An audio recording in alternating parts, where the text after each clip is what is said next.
People have to wonder, where does Sunny Hostin get her opinions? Like you said, it's obviously from her husband. She has to tell her what to say on The View, because without it, she's got nothing up there.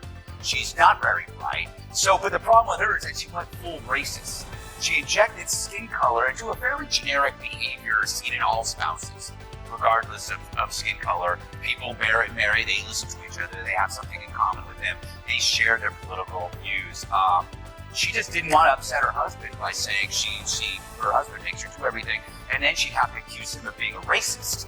Because if he told her that this is what white women do, then he's a racist. Buckle up. Daytime TV just got hit with a wrecking ball.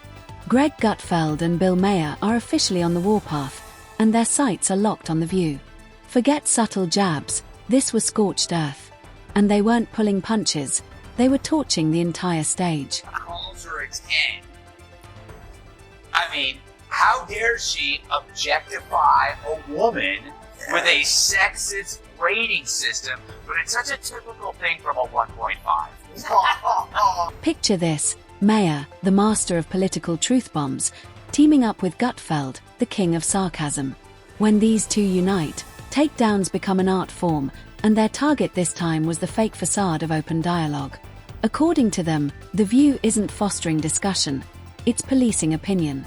It's like a chat app that censors anything too colorful, all while pretending to celebrate diversity. Obviously, just the part thing. And then I watched a whole episode of The View. No woman can do that unless you're stupid. But I have a job. Here's the thing.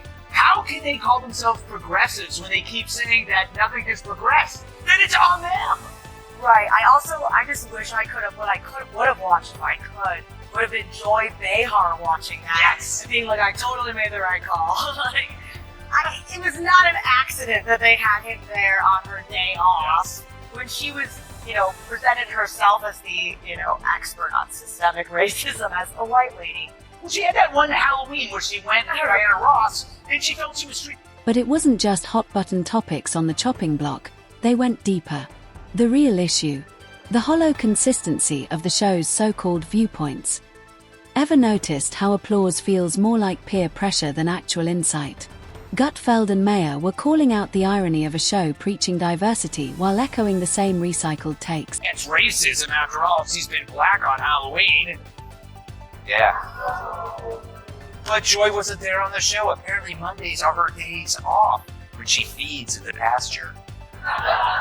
But that is convenient, right? It's like one of my aunts dies every time Brad Kilmeade wants to hang out. Maybe Joy needs a full day to read her hate mail. That's just from the rest. Their critique was more than just roasting, it was a wake-up call. To the media, to the audience, to all of us. They warned, stop confusing clapping with clarity. Passion doesn't equal truth. If you're tuning in thinking you're watching a serious discussion, it might be time for a reality check. Different question, but it struck me that in the first segment you used the term woke, and you said that woke is what was sort of ruining everything. And I know that you're. No, I didn't say ruining everything. I said that's why Trump could get reelected. That's why Trump could get reelected. So, the term woke has been, in my view, co-opted by the right and weaponized and bastardized. And so I was surprised to hear you use the term, because historically, as you know, because I think you're quite brilliant, that woke is a word used by the black community to note that we must be aware of social injustices. The word and migrant. So why is that a bad thing? It's not a bad thing, and originally that was. They exposed something bigger. How political talk shows are morphing into low-rent theatre. Think dramatic music, predictable characters, and over-rehearsed lines. What's missing? Authenticity. Real debate has left the stage. What's left is a glittery set and a stale script. Sexist because she attacked me the week Yeah, before. sure. So everybody was like, oh, Bill, I get you're enjoying the karma. First of all, I'm going to talk about this at the end of my show next week, season. But there is no fucking thing as karma, okay? Get over that.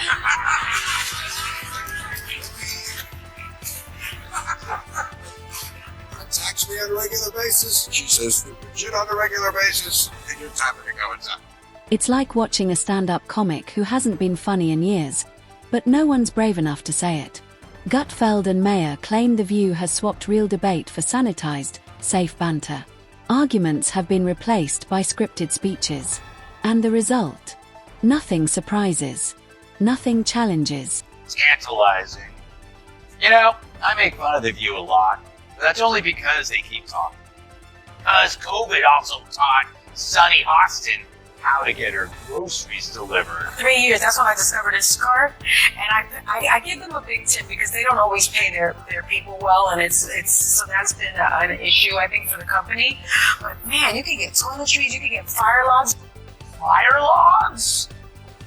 She had to tell the audience that she tips big because even she knows she's... Imagine being at a dinner where everyone's raving about the food before even tasting it. That's the energy Gutfeld was mocking. He said the show feels more like a public therapy circle than an actual conversation. And Maher didn't hold back either. He claimed what we're seeing isn't growth, it's fear of disagreement, dressed up as inclusion. It was the conservatives who hated the Jews. Yeah.